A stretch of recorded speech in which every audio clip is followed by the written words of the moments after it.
चोरीच्या मोटरसायकलीची विक्री, चोरीच्या मोटरसायकल खरेदी करणाऱ्या इसमांवर नाशिक ग्रामीण पोलिसांनी कारवाई केली आहे। नाशिक ग्रामीण जिल्ह्याचे पोलीस अधीक्षक श्री बाळासाहेब पाटील व अप्पर पोलीस अधीक्षक श्री आदित्य मिरखलकर यांनी मोटरसायकल चोरीचे वाढते गुन्ह्यांचा आढावा घेऊन अभिलेखावरील गुन्हेगारांची माहिती काढण्यासाठी पोलीस ठाणे व स्थानिक गुन्हे शाखेच्या पथकास आदेशित केले होते।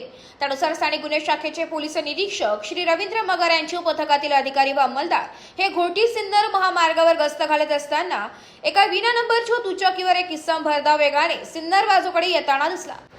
त्यास अडवून दुचाकीची नंबर प्लेट व कागदपत्रांबाबत विचारपूस केली असता त्याने उडवाउडवीची उत्तरे दिली।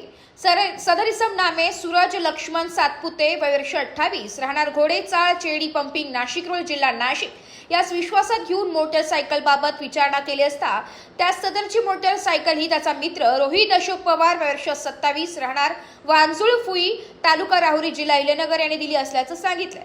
सदर इसम नामे रोहित अशोक पवार यास ताब्यात घेऊन त्याच्याकडे चौकशी केली असता त्याने नाशिक जिल्ह्याच्या सीमावर्ती भाग कोपरगाव, शिर्डी, संगमनेर, श्रीरामपूर शहर परिसरातून मोटरसायकल चोरी करून सदर चोरीच्या मोटरसायकल ह्या त्याच्या नाशिक जिल्ह्यातील मित्र यांच्या मार्फतीने सीमेलगतचे तालुकेवरती दुर्गम भागात कमी किमतीच्या दरात विक्री केल्याची कबुली दिली।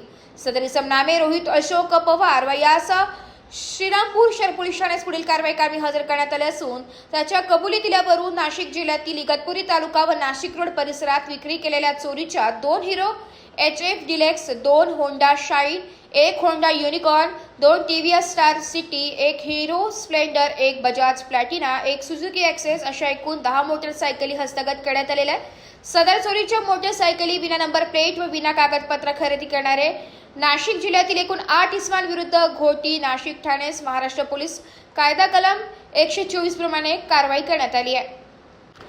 तसेच आरोपी रोहित पवार याने कबुली दिल्यावरून अहिल्यानगर जिल्ह्यातील पोलीस ठाण्यामध्ये दाखल असलेले चोरीचे एकूण 6 गुन्हे उघडकीस आले असून सदर आरोपी हा सराईत गुन्हेगार असून त्याच्याकडून मोटरसायकल चोरीचे आणखी गुन्हे उघडकीस येण्याची शक्यता आहे। वृत्त संकलन विभाग, एबी न्यूज, नाशिक।